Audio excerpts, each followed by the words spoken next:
Assalamualaikum warahmatullahi wabarakatuh. Perkenalkan, nama saya Ibnu Majah dengan nomor NIM 2108302020 kelas 1 KPIA. Saya akan membacakan minmap mata kuliah Pendidikan Kewarganegaraan dengan dosen pengampu Bapak Farido Fuad MPD. Oke, langsung saja. Yang pertama yaitu hakikat pendidikan dalam mengembangkan kemampuan utuh sarjana atau profesional. Pendidikan kewarganegaraan adalah program pendidikan yang berintikan demokrasi, memberikan pengaruh positif dari pendidikan sekolah, masyarakat, dan orang tua, dan diharapkan peserta didik tersebut menjadi manusia yang lebih baik dan sesuai ketentuan Pancasila dan Undang-Undang Republik Indonesia. Lalu yang kedua itu esensi dan urgensi identitas nasional sebagai salah satu determinan pembangunan bangsa dan karakter. Konsep identitas nasional menurut pendekatan yuridis telah tercantum dalam Undang-Undang Negara 1945 pada diri sebagai sifat dasar manusia. Dinyatakannya bahwa jati diri merupakan lapis pertama yang nantinya menentukan karakter orang dan kepribadian orang. Lalu yang ketiga yaitu esensi dan urgensi konstitusi dalam kehidupan berbangsa dan bernegara. Bahwa tujuan dibuat konstitusi adalah untuk mengatur jalannya kekuasaan dengan jalannya membatasi melalui aturan untuk menghindari terjadinya kesenangan yang dilakukan penguasa terhadap rakyatnya, serta memberikan arahan kepada penguasa untuk mewujudkan tujuan negara. Lalu yang keempat yaitu sumber historis, sosiologis, dan politik tentang konstitusi dalam kehidupan berbangsa dan negara Indonesia. Menurut James Berge, konstitusi adalah kerangka masyarakat politik negara yang diorganisir dengan dan melalui hukum.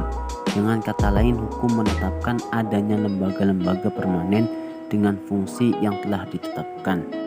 Lalu yang kelima itu harmoni kewajiban dan hak negara dan warga negara dalam demokrasi yang bersumber pada pendapat rakyat dan musyawarah untuk mufakat, bagaimana ditentukan dalam peraturan perundang-undangan yang berlaku. Ketika hak dan kewajiban seimbang dan terpenuhi, kehidupan masyarakat akan aman selalu.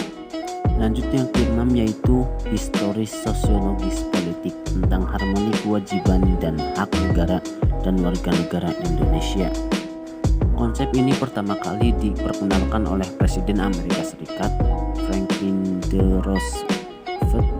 Keempat macam kebebasan itu meliputi freedom of religion, freedom of speech, freedom from want, freedom from fear. Hak asasi manusia kini sudah diakui seluruh dunia dan bersifat universal, meliputi berbagai bidang kehidupan manusia dan tidak lagi menjadi milik negara barat. Sekarang ini hak asasi manusia telah menjadi isu kontemporer di dunia. Lanjut yang ketujuh yaitu demokrasi Pancasila. Lihat Muhammad Hatta dalam Indonesia Merdeka dalam karya lengkap Bung Hatta yaitu buku 1 Kebangsaan dan Kerakyatan. Demokrasi Pancasila adalah demokrasi yang berdasarkan kekeluargaan dan gotong royong yang ditunjukkan kepada kesejahteraan rakyat yang mengandung unsur-unsur kesejahteraan religius berdasarkan kebenaran, kecintaan, dan budi pekerti luhur, kepribadian Indonesia dan berkesinambungan. Lanjut yang kedelapan yaitu implementasi demokrasi dari beberapa negara di dunia. Implementasi demokrasi adalah upaya pelaksanaan guna mencapai cita-cita atau tujuan suatu bangsa untuk mencapai sebuah keputusan. Yang kesembilan yaitu konsep dan urgensi penegakan hukum yang berkeadilan. Melindungi segenap bangsa Indonesia dan seluruh tumpah darah Indonesia, memajukan kesejahteraan umum, mencerdaskan kehidupan bangsa. ikut melaksanakan ketertiban dunia yang berdasarkan kemerdekaan, perdamaian abadi, dan berkeadilan. Oke, lanjut yang nomor 10 yaitu konsep dan urgensi wawasan Nusantara. Menurut Hasnan Habib, wawasan Nusantara pembulatan wilayah nasional termasuk satu kesatuan, satu tujuan dan hukum, satu persatuan ekonomi, dan satu kesatuan hukum. Lanjut nomor 11 yaitu konsep dan urgensi ketahanan nasional dan bela negara.